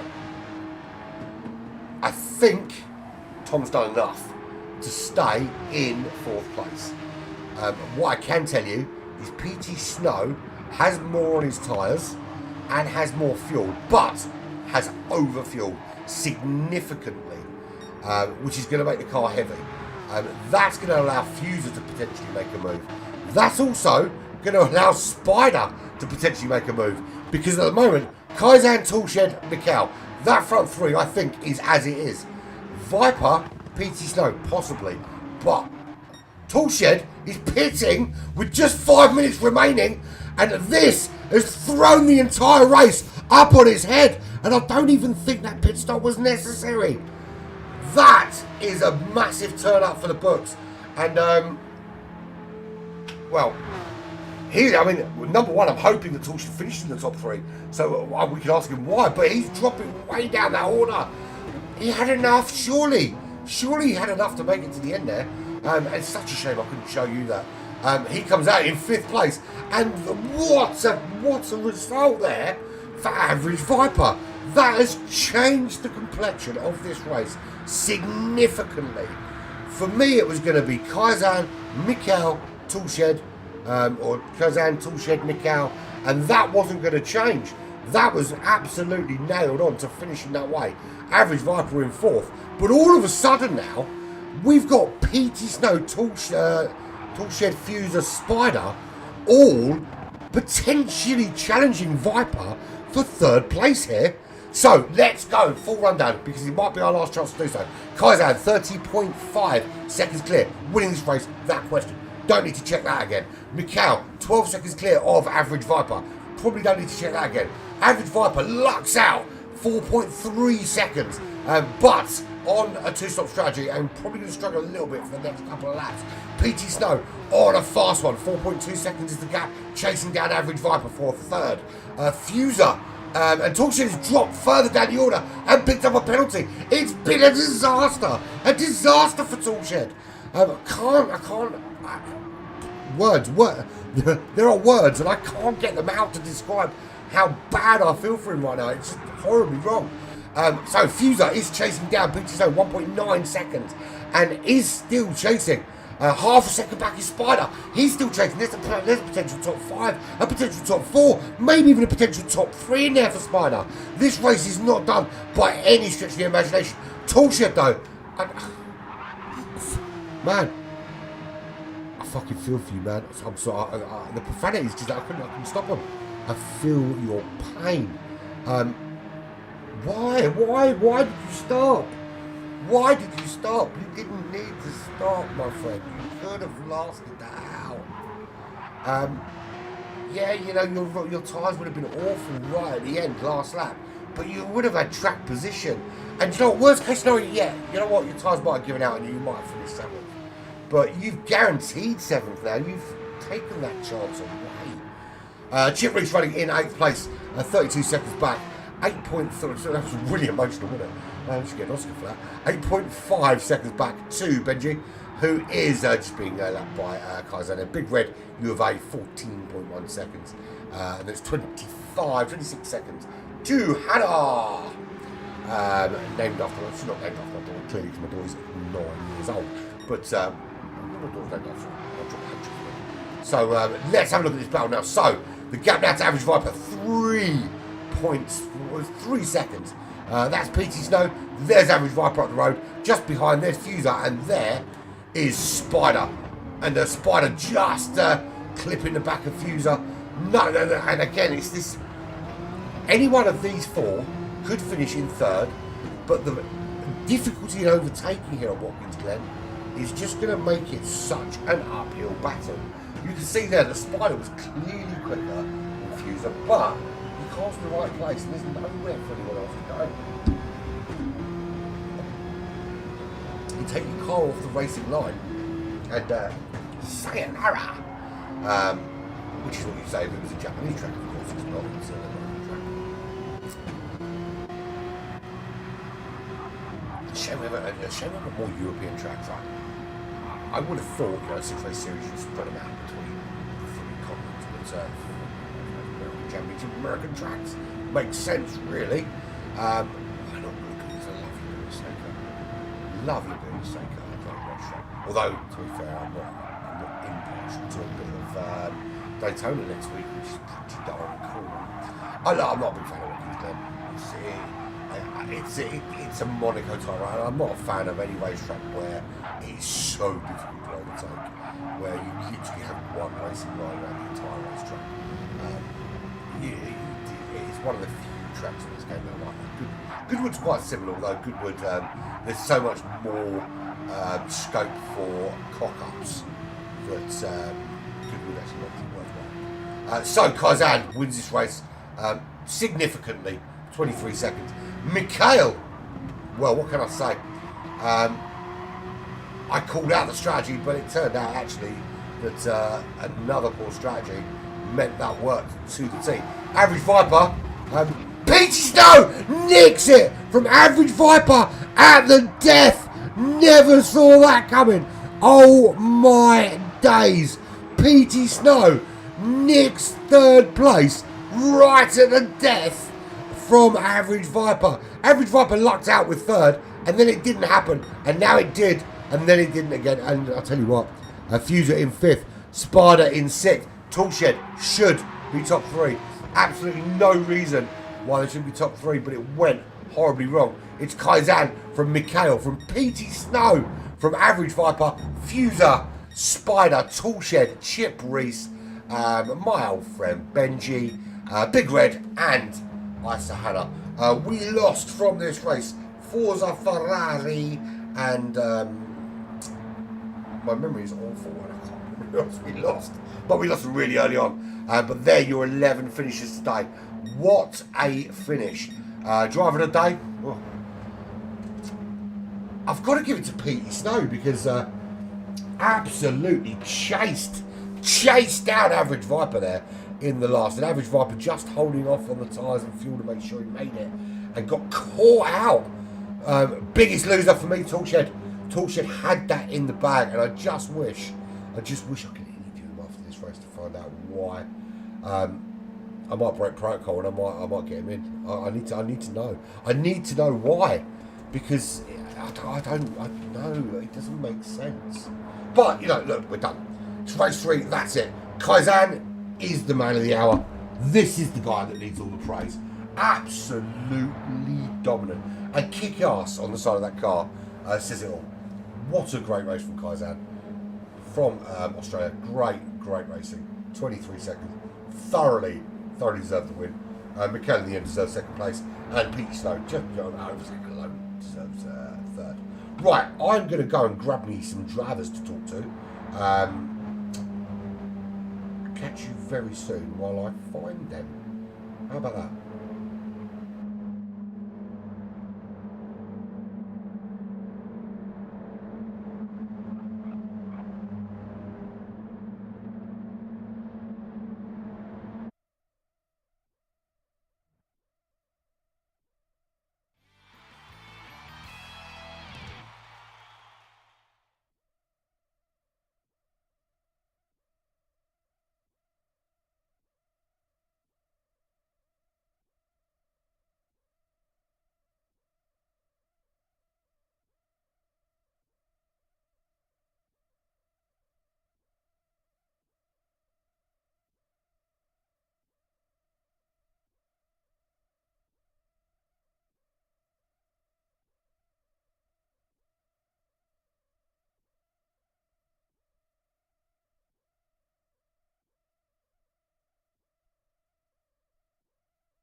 Mikhail.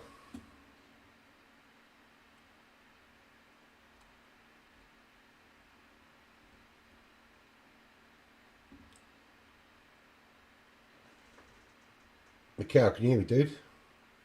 Yeah, can you hear me? I can indeed. Man, how cool was that?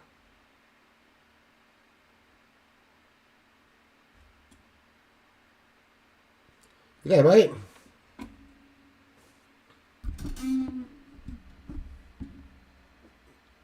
Can't hear you, man.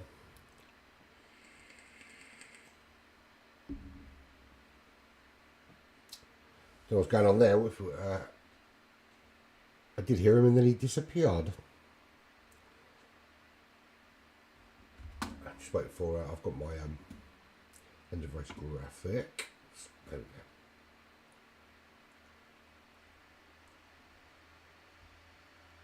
Hey guys, can you hear me? I can hear you indeed. How you doing, buddy? What's up? Can you hear me? I can hear you. Can you hear me? Hello, hello. What's going on? Why can nobody hear me? What's that? Can you hear me, man? G'day, mate. Yeah, I'm calling off my phone, so Oh, that'll be why then. yeah. Let me just. So I haven't got the app on my PS5, so Right, let's just make sure I've got all the audio working here properly. Right, there we go. You can hear me now, yeah? Good. Right. yeah, I can hear you. What a finish that was, eh? What a finish. Never expected that. What were your thoughts?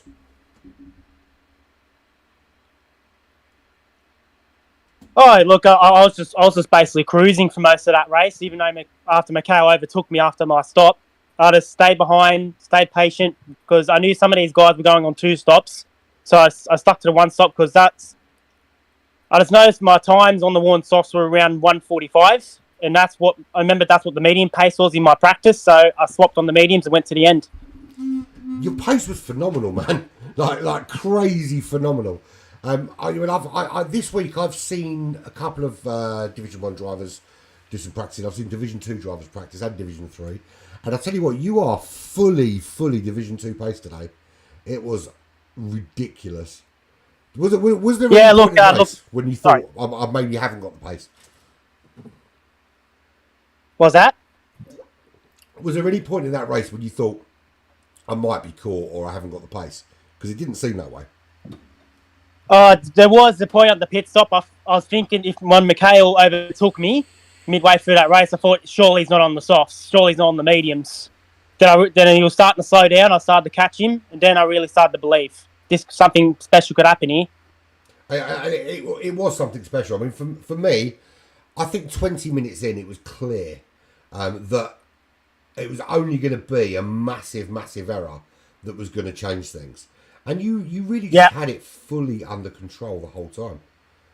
Yeah, look, I just try not to overdrive the car because the Porsche you can really spin it, especially at that bus stop. So easy on the brakes, let the car turn in, manage the tyres well. And I was really happy with my time management on the softs in the first stint. You really did, mate. You really did drag them out quite well, didn't you? Because I was practicing. So I was just practicing with one of my mates a couple of days ago. He said you can make it 15 at least. Yeah, there were 2 distinct strategies today. There was the kind of you go soft medium and look after the tyres a little bit, or there was the kind of drop it out there, go soft and soft and see how you could get on with that. But you seem to make that 1 stop work so well, and never really, because with the 1 stop, the one thing I noticed with the 1 stop is that there was going to be a point at some point when those soft tyres were going to be a little bit tricky, but it never really seemed that way with you. Yeah, because I knew that was the 45 time was definitely the mediums pace on like worn in mediums or fresh, I should say. But yeah, really everything came together today because I really wanted to make up for last week. If I didn't, like I said, I could have had the victory last week if I didn't spin it and had another incident on the same lap. I really wanted to make up for it today, and I really did. Yeah, I caught the replay of that earlier this week, and it was it's a bit gutting when it happens, isn't it? Because you kind of think you've got it kind of there, and then it just goes horribly wrong. Yeah. Well, I knew where it went wrong. I started on when I got pole, I should have started on the softs, not on the mediums, and HPR behind me was on the softs, and I made sure that didn't happen in this race because I knew if I started on the soft, I can get away. You did, and get away. You did. That was some get away. That was almost as though you robbed someone in the pit lane and decided to disappear up the road. Yeah, no, I moved to the right quickly just in case someone breaks themselves because I copped the praying a T-bone last week from one of the guys at the back after my mistake, and so I made sure that didn't happen. No, brilliant job. So Mikhail second. Mikhail, can you hear me, buddy? Maybe not. PT.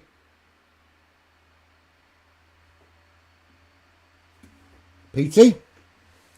I think he's on mute. Oh, there we go. I'm here. How about that, man? Can you hear me? I can hear you. What? Wow. Just wow. Were you expecting that? Yeah, I was pushing. I was just keeping that eye on the timer. It looked like his tires were starting to go, and I just stopped looking behind me at the cars chasing me that were catching up and try to. I'm so excited. Just try to stay focused on my lines. Oh, the adrenaline in those last few laps, because I mean, I was watching. I was thinking, and when I need to speak to Toolshed because I don't know what Toolshed was thinking, because I can tell you now, I saw his tyres and fuel, and he could have made it to the end of the race. So I've got to speak to him and find out what he was thinking, why he pit. But when he went in, I was looking and there was kind of 3 or 4 of you that were chasing down Average Viper, and it really could have been any one of you in the top 3. And it really kind of at that point the adrenaline must have been awesome. It was. I was just trying to maintain composure. As I said, I just kept on looking at the timer and seeing the time coming down. I'm gonna have to take a look at the replay, but I mean, I think it was pretty clean on that last lap. I was just pushing as hard as I could. Yeah, no, it was pretty. It was a really, really good race, though. To be fair, I mean, really, really solid race. Where were you aiming? I mean, when you could, because you arrived late, obviously. We won't mention that again. But where were you kind of planning on finishing? Where did you think after qualifying you would end up? I was just trying to get in. To be honest, I was trying to just stay in the top 10. It was a little messy. My first 5 laps were really messy. But once I found my line in that chicane, I figured I'd just try to get a top 10 and bring it home. No, it was a really, really good race. Well done, buddy. Well done. I genuinely didn't think 4 corners from the end I'd be speaking to you at this stage. I thought Average Tom had just kind of done enough, or Average Viper had done just enough to third. So good job, buddy. Good job. Yeah, I don't know who it was. Somebody had dipped down in the pits. I think maybe with 3 laps left or 4, that was Toolshed. I'm contemplating trying to get him in for an interview. Because for me, I looked at his tyres and fuel, and I don't know why he brought it in. I mean, look, he probably would have been very squeaky bum time on the last lap tyres wise. But I think when you're in that position, you've got to give it. You've got to take the risk, surely. Yeah, I seen him pit. Once I seen that little red circle pop up on that top left corner of the screen, I pushed it as hard as I could just to try to pass him before he came out the pit, because the stop before he got out about 5 seconds in front of me, and I was trying to keep up with him. Yeah, I mean, it was quite hard for you because you kind of had battles pretty much most of the race. There was a few people out there that didn't really have that many battles, but you either had someone pushing you or someone you were chasing. Big shout out to Benjo. There was a straight flashback from our FOR race at which track was it? Brands Hatch, and I just could not get around him. I just had to do it tonight. It's such a hard track, isn't it? That Watkins Glen. It reminds me of Monaco in the F1. Is that qualifying and lap 1 is so important around there because it's so difficult to find someone to overtake. Yeah, Watkins Glen is quite a difficult circuit, like especially in the first sector at the bus stop. Like you feel like you're going to get the slipstream, but you got to realise there's a bus stop chicane. Yeah. I thought I was going to hit the wall. I was pretty sure I was going to hit the wall at least once that race. Yeah, I'm basically braking early so I can just make the corner. I think that's the best way through there. I mean, a lot of people tend to kind of try and take that first part of that chicane really quickly, but there's a little bump on that right-hand side. If you catch that, it can fling you quite easily off into that wall on the right-hand side. Yeah, it did, because I had cut it. Somebody was behind me, and I had cut it too early, and I lost it back in the hole. I'm surprised I saved the car. But to be fair, I mean, the pace out front was so quick today. Was so quick. By the way, can anyone hear me? Can now. Yeah. Can now. Hello. Mikhail is with us.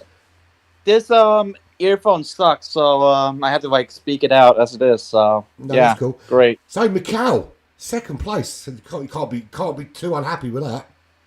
Oh no, I'm actually kind of happy about that, considering what has happened last race with their bit of shenanigans. I'm just like Kyson. I'm just happy to get it done. It was kind of difficult, not gonna lie, despite how the results say. We had a bit of some situations going on, I guess.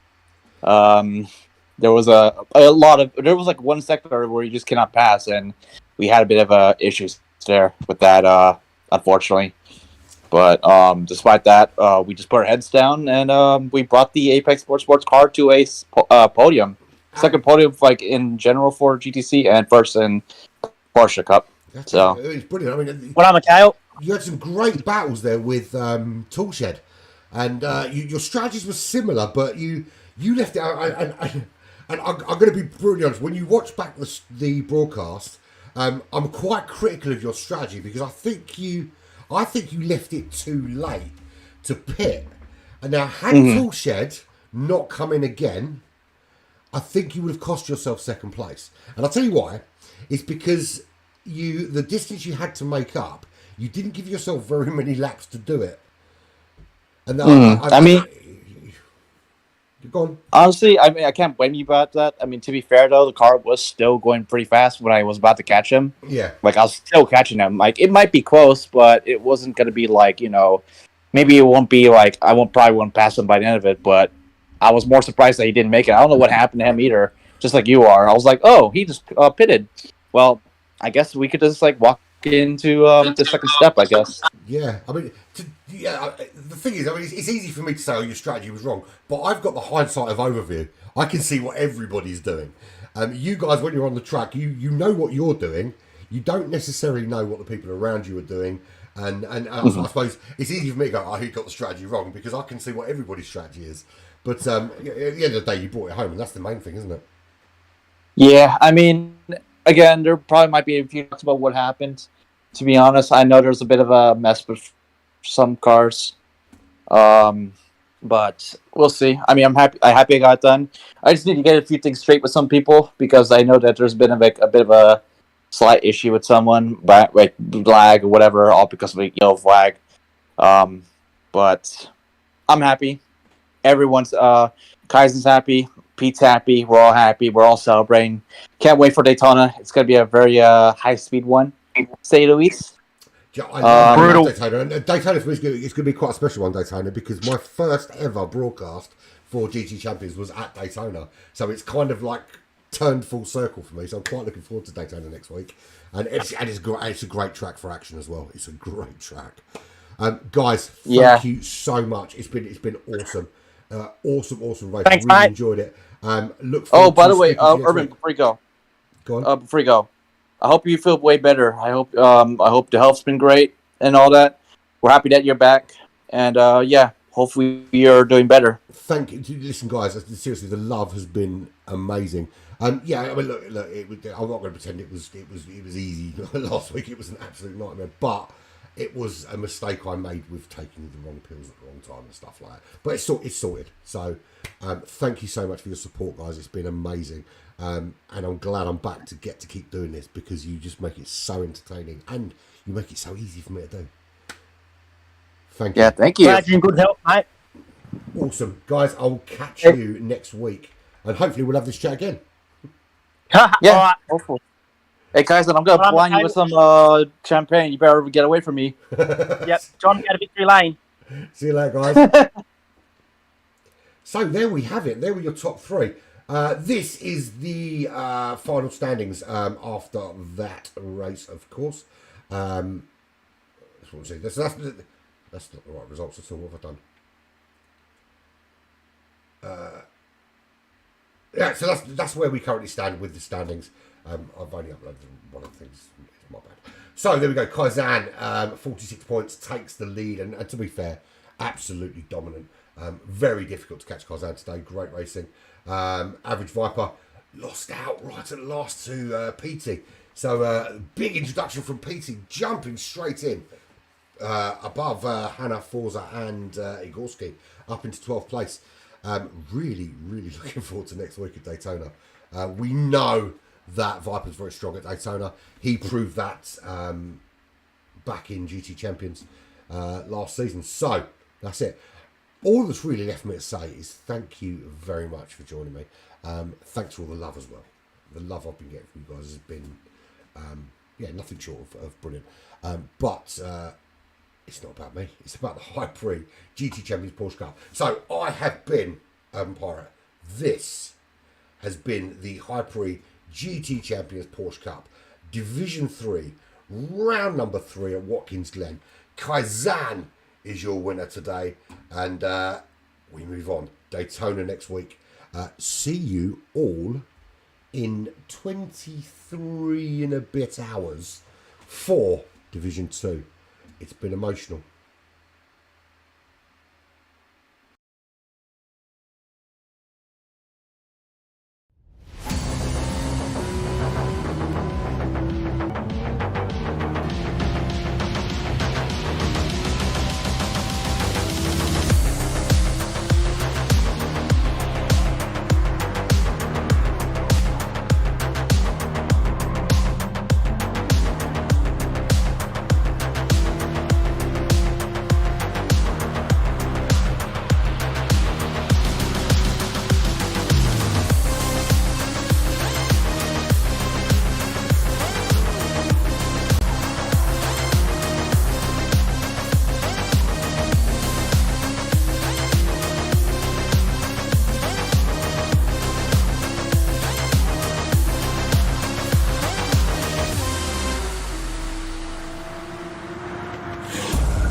Welcome to the RWB Porsche Cup. Presented by GT